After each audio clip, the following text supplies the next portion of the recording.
Polka. Chaque photo a son histoire.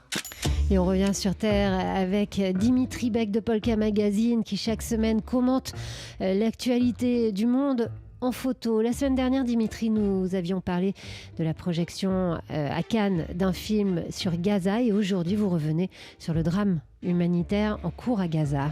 Les récipients sont portés en l'air, à bout de bras, dans des gestes tendus et nerveux. Ces casseroles cachent une foule d'habitants qui fait la queue à une distribution alimentaire menée par des organisations caritatives.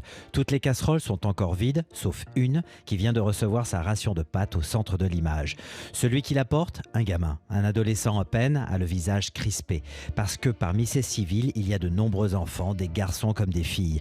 Tous affamés, ils réclament à manger. Ils sont chahutés au milieu de bousculades où chacun doit se battre pour récupérer un peu de nourriture, pour soi comme pour sa famille. Des images de la faim comme celle-ci, prises par le photographe Saïd Mohamed à Jabalia au nord de Gaza, on en voit tous les jours ces dernières semaines. Pour rappel, Israël bloque depuis le 2 mars l'entrée de toute aide humanitaire dans la bande de Gaza. Selon les Nations Unies, 3000 camions chargés d'aide humanitaire attendent aux portes de Gaza. Seule concession, le gouvernement a laissé passer une infime quantité d'aide humanitaire pour répondre aux besoins d'une population de 2 millions d'habitants. La posture assumée par le gouvernement israélien est d'un cynisme absolu, juste histoire de ne pas être pris en défaut, de ne pas agir et d'être accusé de crimes de guerre. Et pourtant, les condamnations ne manquent pas.